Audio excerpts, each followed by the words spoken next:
Hey, what's good, everybody? Welcome to another episode of the Who Dat Weekly, features the Dirty Doe's finest, Christopher J. Spires. Welcome back, everybody. I'm sorry for the bit of an absence. It's been kind of a busy month for me, so I'm sorry if I haven't been posting as much other than the SEC episode. By the way, if you haven't checked out that episode, just click it on the channel bio below. You'll find it from there. It was a nice hit from those who tuned in. Everybody loved it, except for LSU fans. They were very salty. But enough about that. So today we'll be discussing a variety of different things and some very juicy information that I just discovered about a certain player that we will talk about momentarily. Oh, I am excited to talk about that. But first things first, we're going to go through some most recent signings, and some are re-signings, mainly re-signings, that is, around the league. So first things first, TJ Watt signed a $123 million deal to stay with the Pittsburgh Steelers. Wow. Like, man, but he earned it. He's like one of the league's top-notch defensive ends, or he's a linebacker. I forget which one he is, but he's one of the league's best defensive players. He's literally following in the footsteps of his brother, J.J. Watt. I'm sure he's very proud of him, and like he earned it. He's a baller. He's a playmaker. My coworker at work can testify to that. He's a Steelers fan, so shout out to my coworker. But yeah, it's about time, and I've been hearing little rumors here and there that maybe he's considering just dropping ship. Oh, not that doesn't make any sense, but just abandoning ship, that is, and joining other teams. And the rumors I've heard is that he was thinking about going to the Commanders, either sticking with the Steelers, and strangely enough, us New Orleans Saints. Now, I'm going to briefly touch up on that. First things first, as much as I would love to have him, that was never happening. Not, especially with our current salary cap, I don't think so. We couldn't even afford him if we wanted to. So, but with that being said, I had to see him get his payday finally. It's about time. I know they've been in negotiations for a very long time this entire offseason, so I'm sure he's quite happy to have that off his back. And now he's ready to go for training camp, so bravo. So, and up next we have Von Miller, this one I can't believe, because Von Miller is getting up there in age, and he hasn't been a fully healthy person because of his age, but he signed, I believe, a 1-year deal with the Washington Commanders. So the Washington Commanders got a valuable piece on defense. However, as I mentioned, he's got to stay healthy to be valuable on that defense of theirs. So, and honestly, Washington could use all the help they could get, because they have a legit offense. They got Jaden Daniels. Like, that's a no-brainer. They got a really, like I said, they got a really talented offense. We saw them display themselves very well. They went really deep into the playoffs last year, only to be just completely slammed and shut down by the now reigning Super Bowl champion Philadelphia Eagles.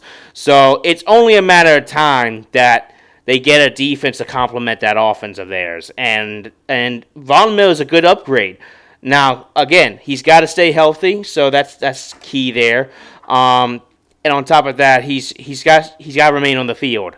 So now, it'll be kind of curious to see how well he adapts with the new team, especially with a team that's usually not very star-studded, and on top of that, not very good on defense. Period. So, but hey, good luck to you, brother. I hope you do well, and yeah, good luck out there. So.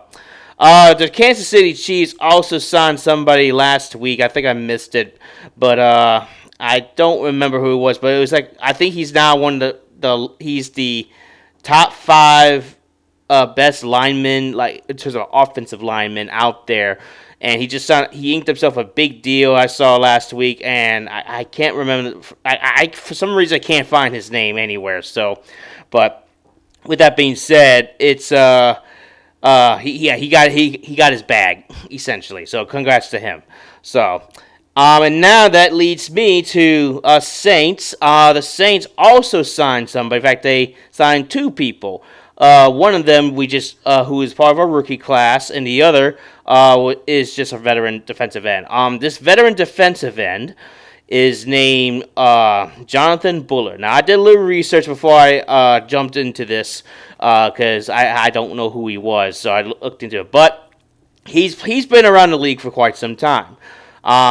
For starters, he was drafted by the Chicago Bears, and he played his first 3 seasons with the Bears, playing all 3 seasons with little to no issues. And then the next 3 years, he kind of like ping pong between 3 different teams of Arizona, Seattle, and those bastards in Atlanta. So all while accumulating kind of like relatively low stats in terms of like tackles and sacks and everything. I'll get to those numbers in a minute. But then his last 3 years were much better. They were with the Minnesota Vikings, and his as of right now. So in his, let's see, how many years he's been in the league? He's been in the league for 7 years now. Is that right? 8 years, excuse me. So he's been in the league for 8 years now, and he has 194 total tackles. 105 of them are solos. 89 are assists. He has 6.5 sacks, and he has 8 pass deflections, which is actually not terrible. What do I think about this piece for the Saints? Right off the bat, I think he's just more of a training camp piece, because training camp, which is exciting, by the way, is just around the corner. It is literally next week, y'all. Can you believe it? We're almost there. Almost there. In fact, I was blaring Sunday Night Football music on the way to work this morning, and oh God, I need my football. Give me my football.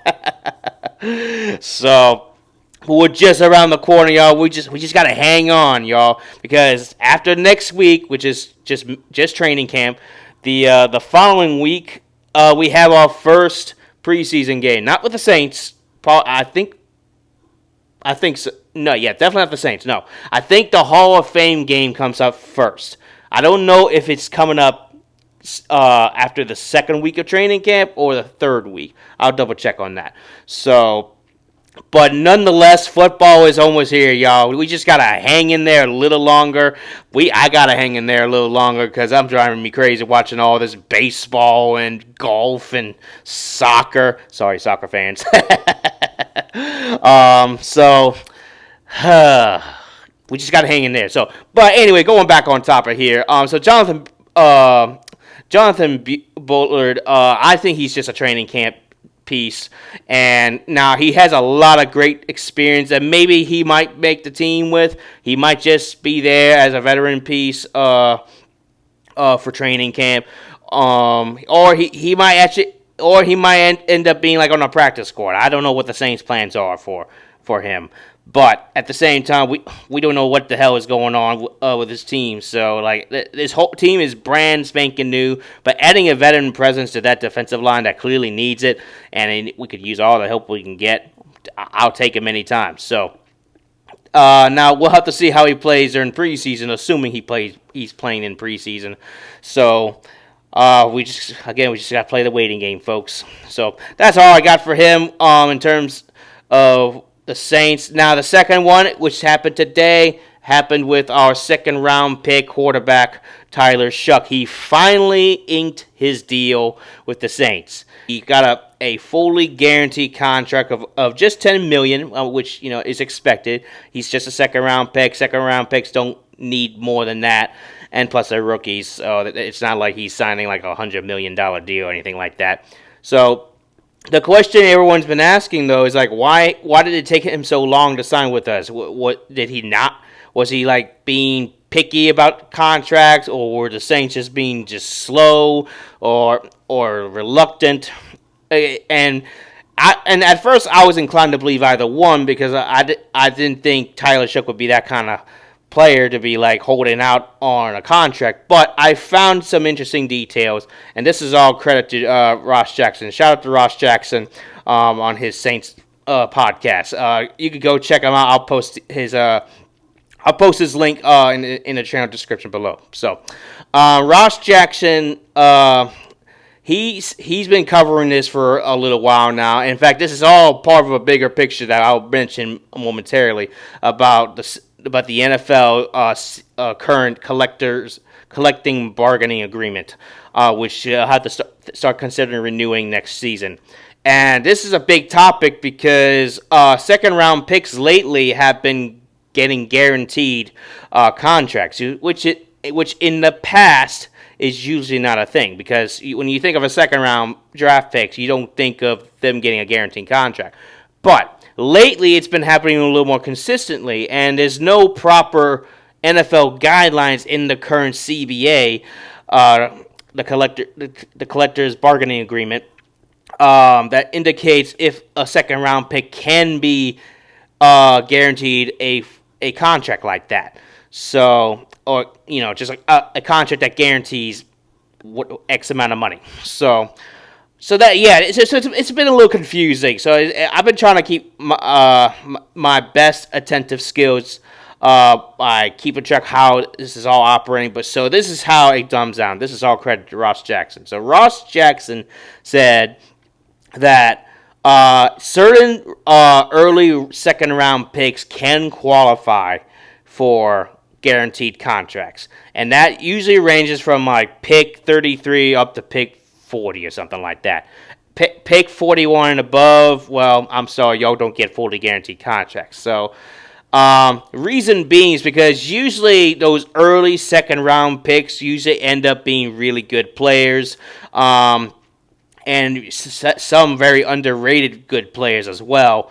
So it makes sense to give them an actual fully guaranteed contract. So that's what Tyler Shough was kind of waiting on. But on top of that, since Tyler Shough was the 40th pick in the second round this year, the Saints were literally playing the waiting game of what these other teams, what their second round picks were, what kind of contracts they were getting. And the first couple, I kid you not, from picks 33 up to like pick 35, 36, whichever one came first, were getting fully guaranteed contracts. So at that point, the Saints were just waiting to see who was likely to get a fully guaranteed contract. So in a way, neither side. So it wasn't the Saints being reluctant to pay him. It wasn't Tyler Shough being, as some people say, a jerk and holding out and everything, or being a greedy player or anything like that. Neither things were happening. So what all it came down was the Saints were just playing the waiting game to see how other teams were paying their second round picks from this year's draft, and then they went about business. And that's exactly what happened today. The Saints officially have signed Tyler Shough to a fully guaranteed contract of $10 million, who I believe is a 3-year deal. Yes, it was. So anyway, so that's exciting news. We finally got him signed, which means all of our players have been officially signed from this year's draft class. Bravo. Finally, we can now enter training camp with little to no complications, pending injuries, but that's a later topic for whenever it happens. So, all right. So with that being said, that's our little roundabout news around the NFL, including things involving yours truly, the New Orleans Saints. Let's talk about some interesting news that I just stumbled across on while doing my little research and everything. So, how many Saints fans remember C.J. Gardner-Johnson? I'm sure a lot of y'all will know that guy. We're talking about the big mouth, the current big mouth of the league. Oh, goodness gracious me. Like when he played for the Saints, he was absolutely hysterical. He would get inside other players' heads just for the fun of it. And he would just absolutely talk trash to those players. He would not, he's a player who does not hold back. The problem was sometimes his big mouth got in the way too often to where he got burnt in coverage too consistently. And to this day, he's actually been ping-pong between 3 different teams. Most recently with the Philadelphia Eagles, which he played the last two out of 3 years. And then he played for 1 year with Detroit. And just recently, he was traded to the Houston Texans. Now, apparently, this is where it gets juicy. Apparently, the Philadelphia Eagles traded him, and this is according to him, by the way. They traded him because he was becoming too toxic, and that they didn't like him as the dog. Like, you're thinking, what the hell does that mean? Well, I can tell you one thing. This is just typical C.J. Gardner-Johnson just talking with his big mouth of his. And let me tell you, it usually doesn't get him very far, because usually when he opens that big mouth of his, he gets burnt. So, but yes, what I took away from this little commentary from him was that he's just very salty that the Super Bowl winning team that he just played for just kicked him to the curb to the Houston Texans, which, by the way, is a good team. Not saying they're not, but it's just funny that he's being salty all over again because they didn't want to respect him or anything like that. The other thing they did mention is that he wanted to get paid the big bucks because for some bizarre reason, he thinks that he is the number one cornerback in this league. I can name several others much better than him. I can tell you that much.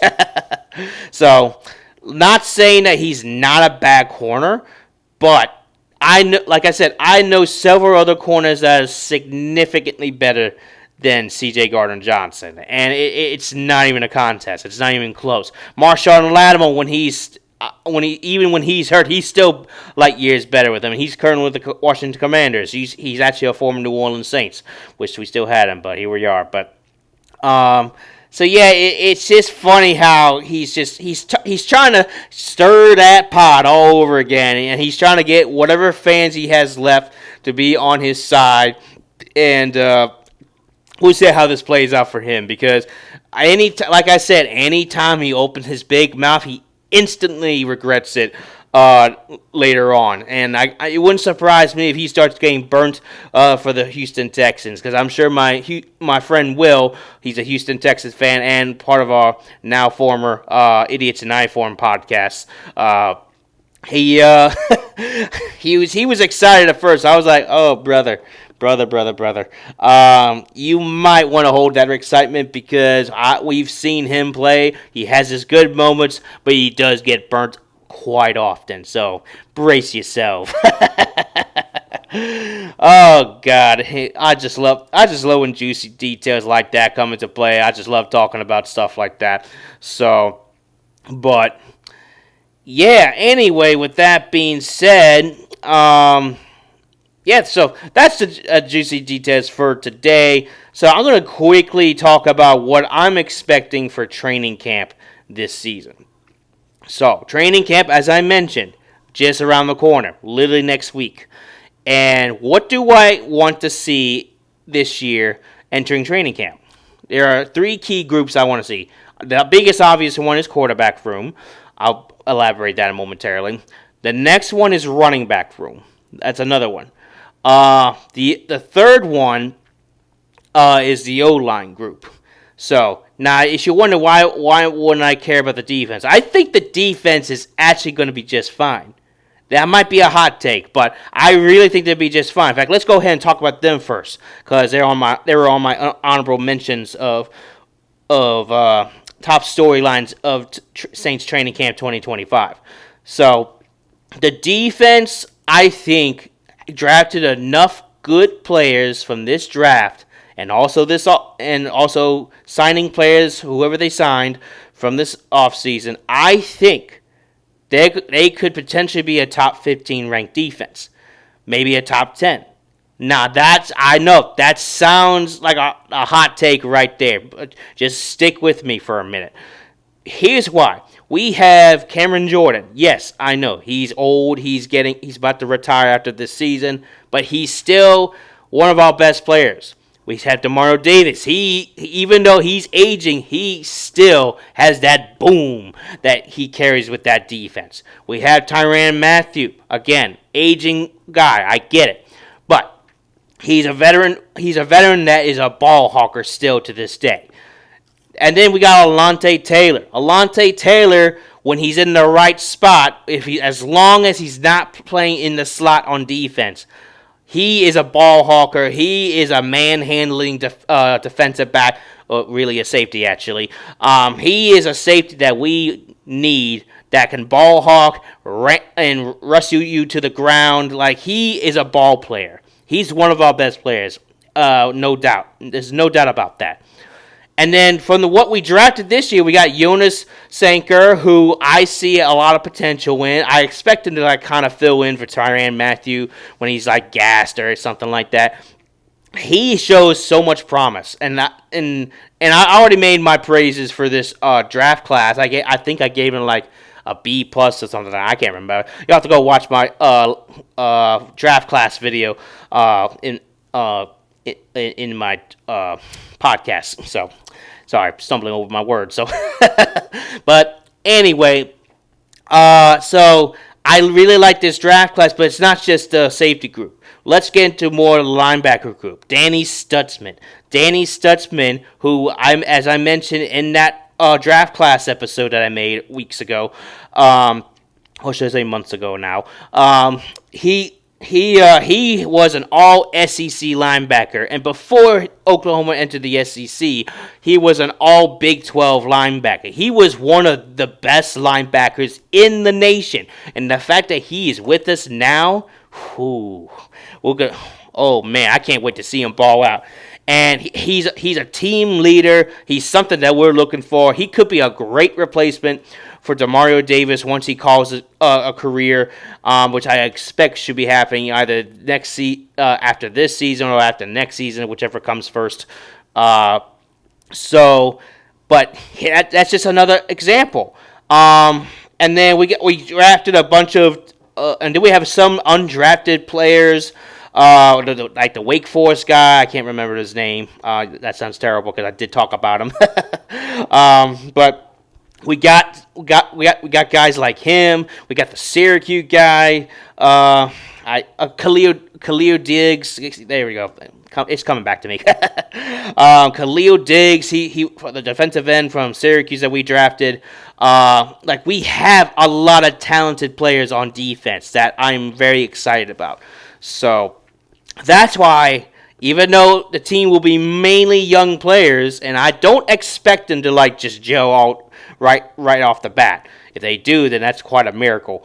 But the thing I am confident the most in is the defense, because the defense has been the bread and butter for this team as in the last 5 years. They have protected us, with the exception of last season, that is. They have protected us from just being absolutely terrible.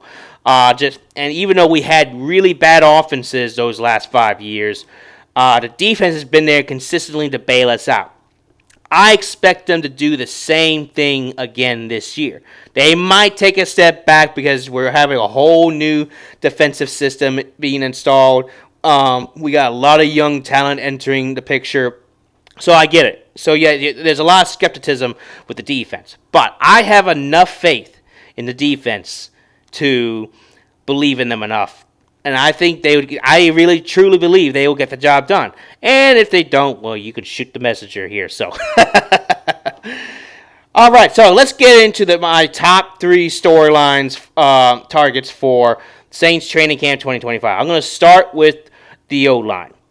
The O-line, as I've mentioned in previous videos, could be an underrated O-line in the NFL. They could potentially, and I say that word very carefully, they have the potential to be a top 5 offensive line, because we drafted Kevin Banks Jr. in the first round. We got Eric McCoy, a veteran starting center. We got Taliese Fuega. We got what's his name? Drawing a blank here, but I think y'all know who I'm talking about.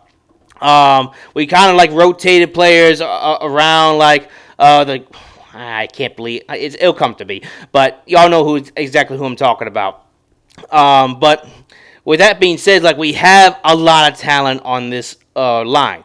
The question is, can the line stay healthy enough to to be a competitive O-line. And on top of that, can the O-line itself be strong enough to maintain opposing pressure so that way all young quarterbacks, which we'll talk about momentarily, can have time to throw the ball, make wise decisions, and be able to allow the running backs to just run through them, create those open lanes. We'll find out momentarily. So, with that being said, they are moving the camera here. They are a group that I will be very interested in seeing how they gel. So, it's all about chemistry with that offensive line. Which leads me to the running back room. The running back room, in my opinion, is definitely one of the two best position groups that we have on this team. And I actually briefly discussed that in one of my earlier videos. The running back room contains, obviously, Alvin Kamara, who is clearly the best of the best. And we also got Kendre Miller. We also got Clyde Edwards-Helaire. And then we recently acquired Devin Neal. We also got the undrafted running back from Delaware, which I can't not remember his name for the life of me. But I'm sorry, y'all. I mean, I know I just talked about him, but I'm a little rusty. I've been off my game the last few weeks, so bear with me. But yeah, we got that guy from Delaware. We even got Valladay. We still got Jordan Mims. Like, we got a very talented running back room. Now, of course, the question is who's going to be running backs 2 through 3 or 2 through 4, that is. A lot of assumption is that Kendre Miller is still going to be on this team. I made a prediction that he will not. I think that because of his injury history and his lack of availability during the season, because of those injuries, will cause him to lose his job as the second starting running back. So it'll be a shame because there have been moments where he is very explosive and he can find those open lanes and just make you pay for it. The problem is he just can't stay healthy. And I talked about this in my last video, in a video talking about the running back room scenario. So with that being said, like the running back room could have a potential to be one of the strongest points on this team.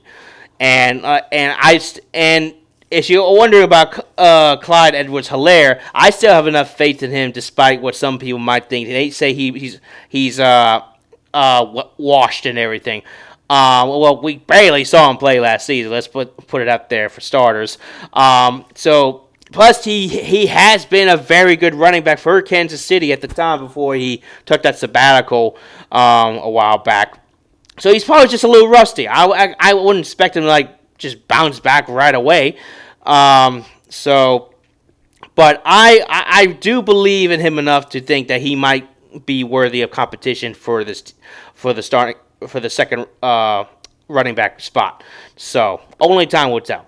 But again, this is a key position group to keep your eyes on because we already know Alvin Kamara's got running back 1. That's a given. We already know that. Actually, let me start over. We know that Alvin Kamara has the running back 1 spot. The only question that is being asked around is who's going to be running back 2? Who's going to be running back 3? I don't know if this is a thing, but who's going to be running back 4? I would imagine there's a running back 4 because they need a guy for special teams. So I'm sure they'll get that figured out. So it's going to be very interesting to watch.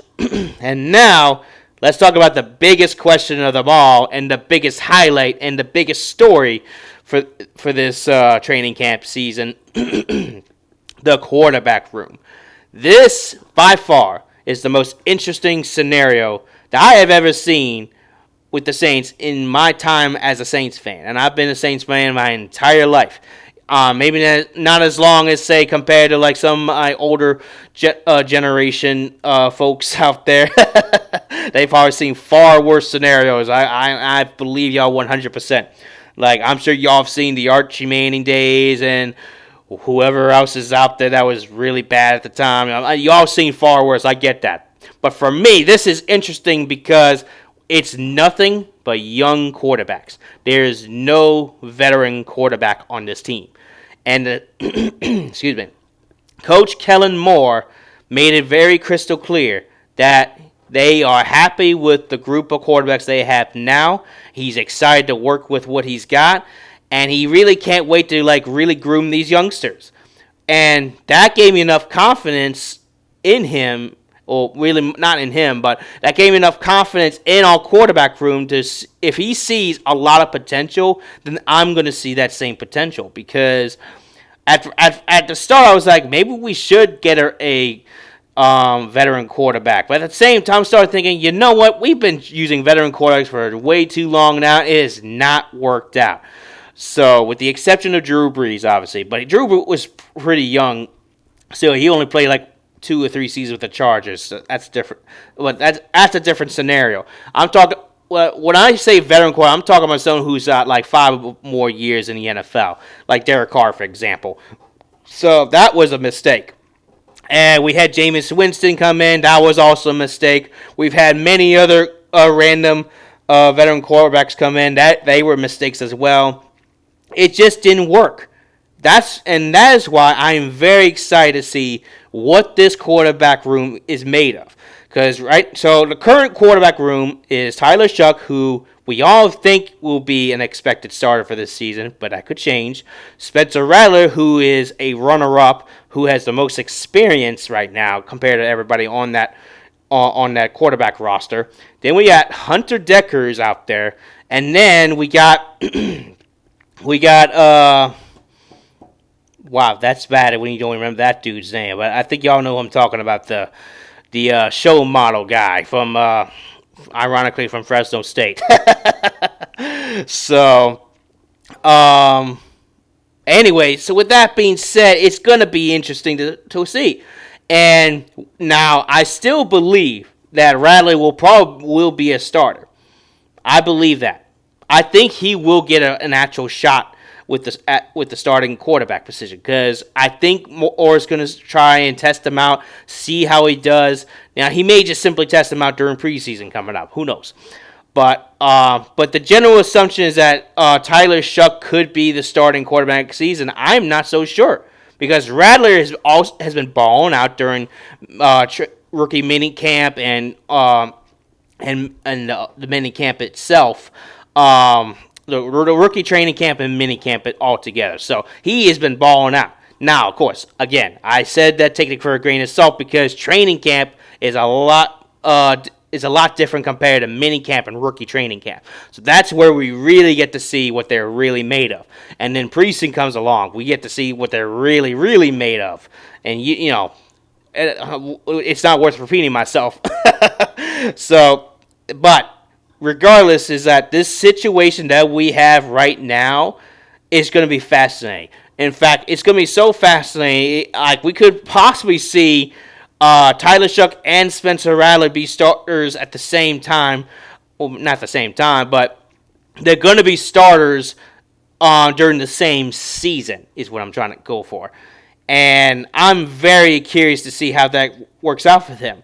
This quarterback battle, by far, is the most interesting quarterback battle compared to all the other quarterback battles around the league. Like, for example, the Colts have a quarterback battle going on with Anthony Richardson and yes, I forgot he was on that team. Daniel Jones. All right. So, as I mentioned, Daniel Jones and Anthony Richardson are battling out with the Colts as we speak. But is that really an interesting talking point? No, because we know Daniel Jones sucks. We've seen him play for a while, and he sucks. Anthony Richardson is young, but he made a lot of stupid mistakes last season. The big one by deciding he was too tired and sat on the bench while they were literally like 3rd and goal or something like that. That's a bad look if you ask me. He did kind of get better towards the end of the season, but it was too little too late. So this quarterback battle would be interesting.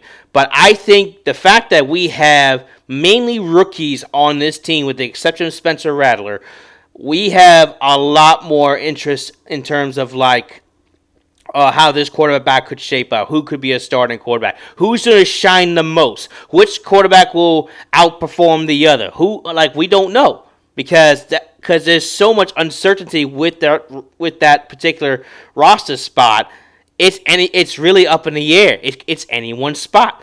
Like Tyler Shough could just go out there and absolutely blow Spencer Rattler right out of the water. Or Spencer Rattler will just pound Tyler Shough to the ground and he just dominates on that field. We don't know. Oh, for the life of us, neither one of them works out and Hunter Deckers works out. Which, by the way, I don't think that's happening anytime soon. I think he will get the third quarterback spot over the other guy. And that guy, I cannot remember his name for the life of me, will probably get cut after this training camp. So it's going to be interesting, folks, and I honestly can't wait. And we're a week away from now. We'll get a better picture of how this team's going to perform, how the overall chemistry is being built up, how the coaching is being established.